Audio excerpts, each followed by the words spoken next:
Hello. Simple English mizo YouTube channel tang le Facebook page tang invite che bai vegule voina hi chon in ni tina kan man tang kai thai tu preposition kan tiang chu in man dan hi kan sir ho don ani he thumal hi apoi mo ema achan chu pakhale bhat kan biak na te ti chon in thu kan soina te hianin lo thailovin kan mang thin ani chu wang he video hi en chu nge angai ni achan chu sap tong I thiam du ti ka thria da wangin ole ama sign he video content ma hianin ngen du pakhat ka nei chu nge ti chonin he ka YouTube channel hi la subscribe ri lo ni chon khoi te milo subscribe sakla ti chonin mamo tur angai hriat I thian te hena po milo share sak ve nge tur chen ka som tak se cheni ti chonin he ka YouTube channel a hianin view tu hi an tam vak lawa ti chonin ka Facebook page lama hi chonin an tam thokhat to ti tiang chuwang ka YouTube channel hi khongoi takin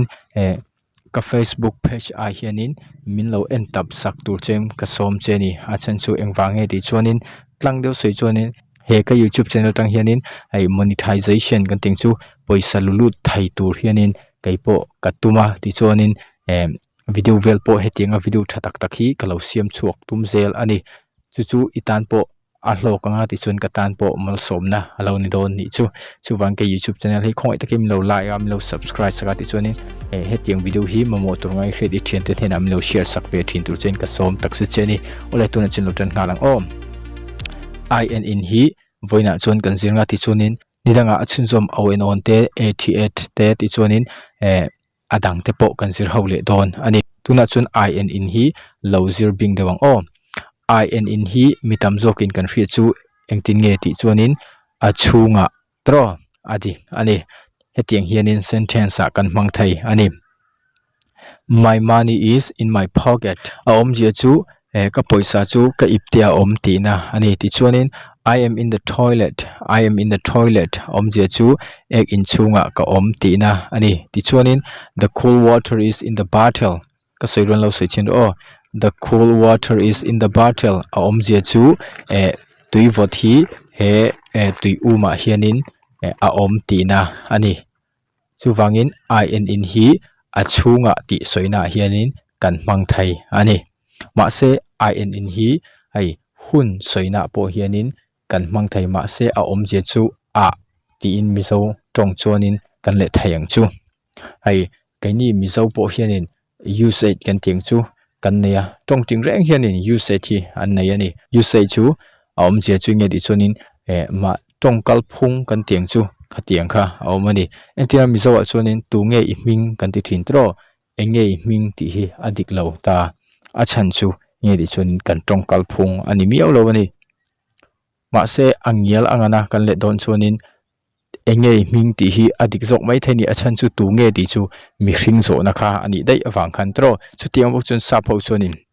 he preposition in hi an mani tongkal phung ne na in rem taka man dan kha an nei ni chu kaini lo social thai ani lawa kaini lo siam that thai ani lo ani wasir mai wapom mai kha kan ti tur ani ole tuna chuanin in hi lo zir bingang o in hi hun soina ta na an man dan kan zir ho don ani ti chuanin nangpon he video en chuak nge ni chun ilo mang thiam to in ka ring tlat ani ama saber tan kum soinan kum hemi a number sang ni le som sang kha zako som ko pasari te ti chuanin sang khat zako som ri te sang ni som ni pathum ti de pok an se theng chu heng chumi kuma hemi kuma ti soina po hianin in hi kan mang thai ni entinan tlonga was born in 1996 tlonga was born in 1996 omje chu tlonga chu sang kha zako som ko paruka apiang ti na ani ti chuanin I bought this t-shirt in 2021. I bought this t-shirt in 2021. Omje chu he t-shirt hi sang ni som ni pakhata kalai tina ani. Tichun they sold their auction in 2022. They sold their auction in 2022. Omje chu sang ni som ni pani khan an bong pa an suar tina ani kha hemikum soina a hianin in hi kan mang thai ani om zia chu a chumi kuma ti hi mizo chuanin a soitum ani ti chuanin kum kan soi taka chuan hemi century kan ti mai kum zabi te ti chuan in decade kan ti mai kum sombi ma po hian kan hmang thei ni hetiang hianin I live in 21 centuries. I live in 21 centuries. Je chu kum zabi somni pakhata ka emo ka cheng ti point kan le theng chu mi so chuanin ti chuanin hemi kum sombi ti soinan hianin hetiang hian sentence a kan hmang thei ani everything was cheap in the last decade. Everything was cheap in the last decade. Je chu kum som kalta kha chuanin engkim mai hi atlom ti na ani ti chuanin hemi thaming ma po hianin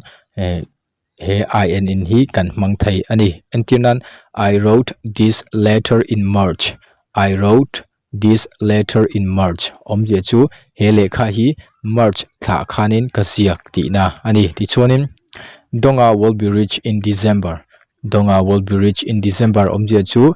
December tha donga chu a house don ti na ani tak tak emo chu ti chuan I am going to school in June. I am going to school in June. Je chu June tha sikul ka kal don ti na ani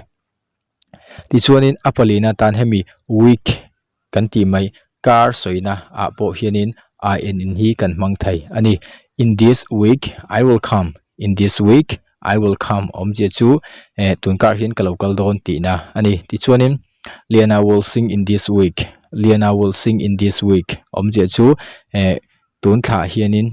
tun kara hianin Liana azai don ti na ani ti chuanin apanga na tan seasons kan ti mai hemi thal fur thlasik ti kan soi na thumal ma hianin in hi kan hmang thei ani hetiang hianin flies are a lot in the summer. Flies are a lot in the summer. Je chu thala hian thawan tam ti na ani ti chuanin there are many mosquitoes in this rainy season. There are many mosquitoes in this rainy season. Je chu tun fura hianin thausi an tam lutuk ti na ani ti chuanin hemi aparuk na tan future te ti chuanin kan hun kal to te ti chuanin kan tun hun soina a po hianin he in thumal hi kan hmang thei ni entianan I will be rich in the future. I will be rich in the future. Je chu nakina emo malam huna kala house don ti na ani ti chuan I was bad in the past. I was bad in the past. Je chu hun kal to a khan ka sual thin ka thalo thin ti de poem zo chun kan le theng chu ti chuanin I am good in the present. I am good in the present. Je chu tu na hi chuanin tun huna hi chuanin ka tha ti na ani ti chuanin he in thumal hi hemi jing chun tlai ti soina thumal ma hianin kan hmang thei ani entinan I wake up in the morning. I wake up in the morning. Je chu zinga ka thau ti na ani ti chuanin I sleep in the afternoon. I sleep in the afternoon. Je chu chuna kamu hil ti na ani ti chuan I go to worship in the evening. I go to worship in the evening. Je chu tlai lama ka in khom ti na ani in thumal kan mu hianin chandang ngai to chiam kha angai vaklo ani idiom te ani lo chuanin tongkau che idiom chu tongkau che ani idiom te ani lo chuanin chandang viau kha ani lova mizowa kan le thaidan tlang pui chu a ti soina hianin kan hmang thina chu tiang chuanin kan le thai ani tuna chuanin in mandan hi ilo thiam ton ka ring ani hetiang hianin han khai khom don taila in chu hemi kum a number zonga soina ten kan hmanga ti chuanin a thla soina te kan hmanga ti chuanin hetiang jing chhun tlai soina te ti chuanin thal fur thlasik soina te kan hmang ani ti chuanin thlaming soina te kan hmanga ti chuanin hemi decades kan tiang chu kum zabi ti chuan kum sombi soina po kan hmanga ti chuanin hemi car soina po hianin in hi kan hmang ani hetiang sentence a in ilo muni chuanin mi zo tonga a chan chu a ti na mai ani adang ngai to vaktur omlo ni he video hi top thlenga milo en chu sakwang kalom taksen ni tha iti zong te ne ti chuanin ilo hlok pui ani chuanin khongai takin i thian ten hena milo share sak vela ni china ka soita ang khanin hetianga video sap tong zirna video mizo tong nge ya siam ila endu ni chon khoi takin ka YouTube channel hi